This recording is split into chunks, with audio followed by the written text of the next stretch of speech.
Welcome back to Public Report, and we're talking with Gwen Taylor.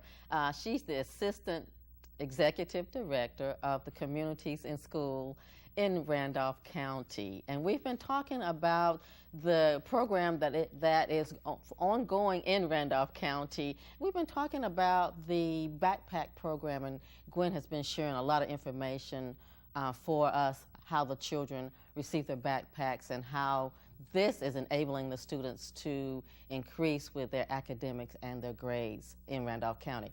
Now, Gwen, also you mentioned about the one-on-one adult interaction with the students.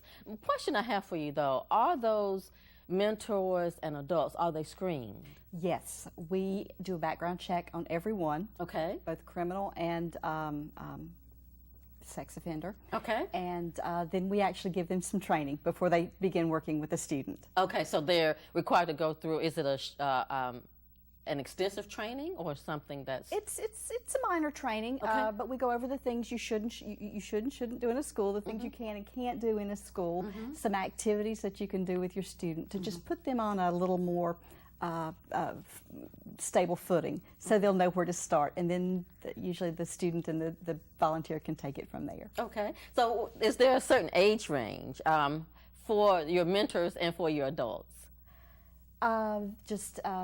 We do have a group of peer mentors, so okay. you can actually mentor at any age, but our adult volunteers, we want them to be out of high school. Okay. And most of them are out of college, but you know, a lot of them are retirees, okay. because they have time during the day, and they just find it very, very rewarding. The mentors tell me that most of the time they think they get a whole lot more out of it than they think the students do. Yes, I bet. And that is such a great aspect, because they can talk to the student about a number of things, and also that also gives that adult an idea if there's something not right in the home as well. Is that good?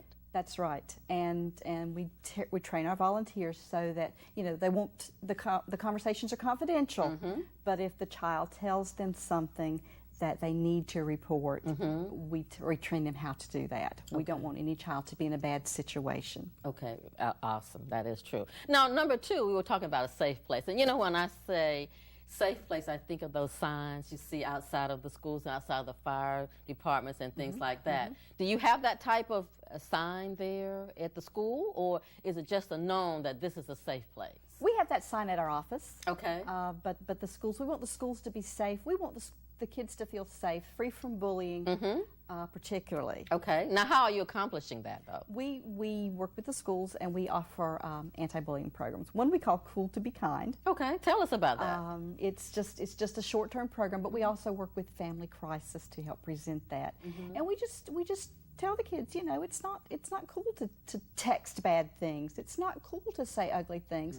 You know, how would you feel if it were coming back on you? And most of the kids get it. Okay. They get it. Okay, and so basically that is the biggest part of the safe place. Right. Making sure that the students are not bullied. Right. Okay. Exactly. Now tell me about the Healthy Start.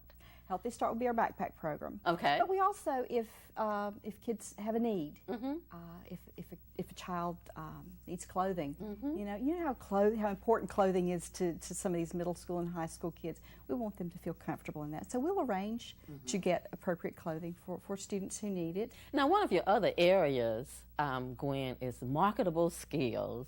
Tell us about that. Well, we offer career fairs in a number of the schools, but probably the most interesting thing we do that involves the marketable skills for graduation is a program we call the Reality Store. We offer it to 9th graders, try to get in most of the high schools in the county. What we do is we give the kids a profile at random. This profile includes a job description and a life description. It tells how much salary they can expect to make in that job, whether they're married or single, if they have any children and what their ages are, and if they have any money in savings. And then community volunteers man stations throughout the gym or the media center, and the kids go around to each of those stations. They buy a house, they buy a car, they buy clothing for themselves and for their families, they buy groceries. If they have kids, they have to buy childcare. It's such an eye-opener for these kids because the job descriptions range from, for example, a physician's assistant or a computer operator that makes a lot of money, down to a skill that wouldn't involve any education much beyond high school graduation, that doesn't make a lot of money.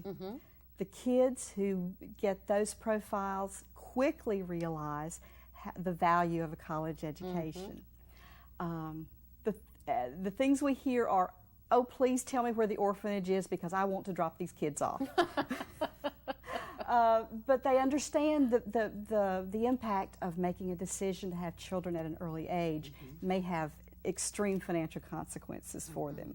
A lot of the kids, we have an entertainment station, they find when they get to that entertainment station, they don't have enough money to go to the movies. They understand the value of scrimping. Sometimes they have to go back and purchase a different package of groceries because it costs less because they can't afford the higher package. So it's really an eye-opening experience. We survey all the kids at the end of the morning. They say things like, oh my goodness, I never understood what my family had to go through for me. And then at the very end, we give them a payday bar and we tell them that paydays are sweeter when they stay in school. So marketable skills, this would give the child an idea of what it's like to be not only a parent, responsible for a household, but also the different types of careers that they can choose for their lives. So how is that impacting, though, the organization itself? How is that impacting the communities and schools? It gets,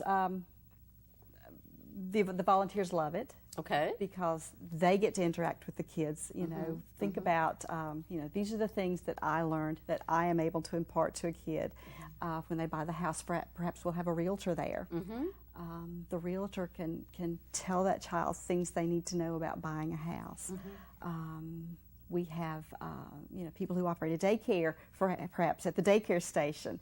So it gives the community an opportunity to interact with the students on a level that they may not get to interact with them otherwise. Now, do you think this is causing the students to make better choices as to what they're going to do past high school? I think they certainly are. The survey results are, you know, they understand that in this scenario, they may not have had as nice of things as they have in reality at their home.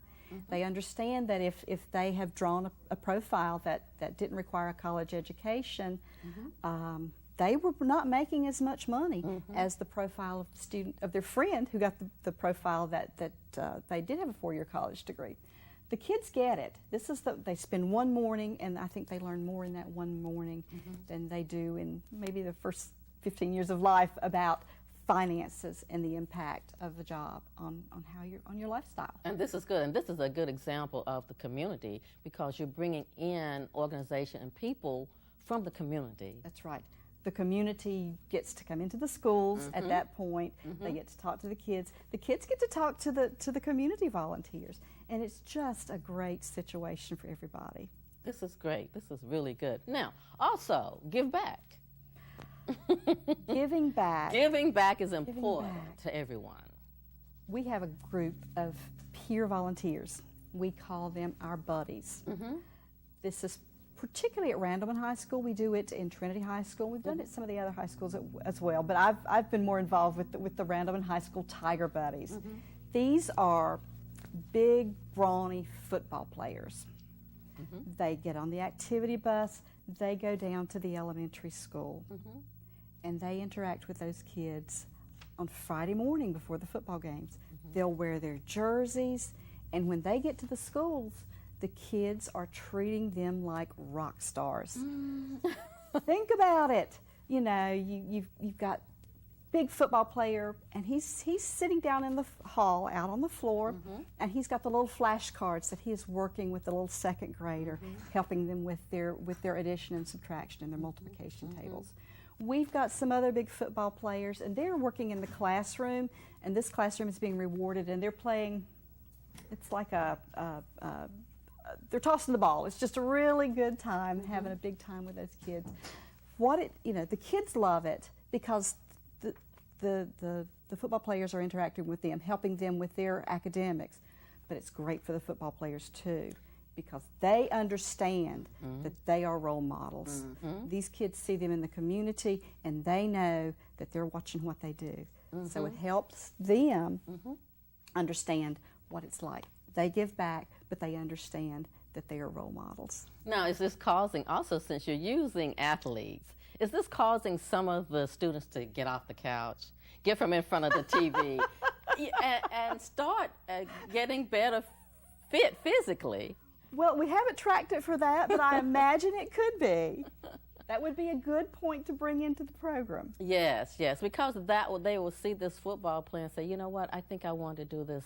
Let me see if I can get in shape so that I can participate in a program, if not football, something else at the high school level. Yeah. This is really good. So now tell me something. We've been talking about a lot of areas here, Gwen, but can you share with us a success story, something that stands out for you with this program? You just want one success story. Oh, I know. I know you have a many. We have several success stories. I will touch on one. Okay. I'll start with a story about a young man named Parker. Now, this is not his real name. We're very conscientious about not sharing their real names. But Parker, I got to know him when he was in elementary school. And this was his family situation. Mom was not in the home. Dad was trying to raise 5 kids. Dad was working 2 jobs, which meant that Parker and his brothers and sisters didn't have anybody to help them with their homework. We brought in a mentor named Tom. Tom worked with Parker through elementary school, through middle school, got Parker enrolled in JROTC in high school. Parker was the first person in his family to graduate. He graduated early and has now gone on to enlist in the military and going to serve his country.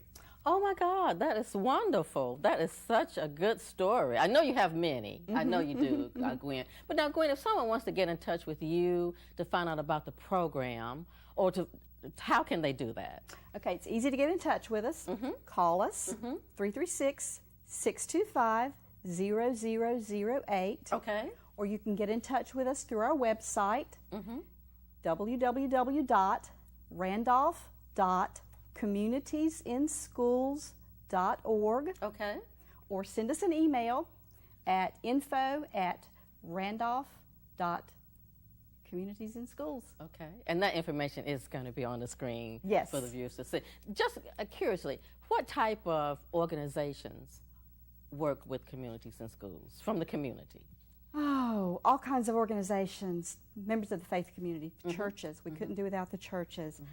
Civic organizations. It was a Civitan group packing backpacks for me last night. Just anyone or any organization that has a heart for kids is welcome to give us a call. Yes, absolutely. You know, Gwen Taylor, it has been fantastic having you on today on Public Report. The information is just wonderful that you shared with us regarding the communities in schools and how the children are benefiting from having the mentors and safe places. Thank you so much. Thank you. And we will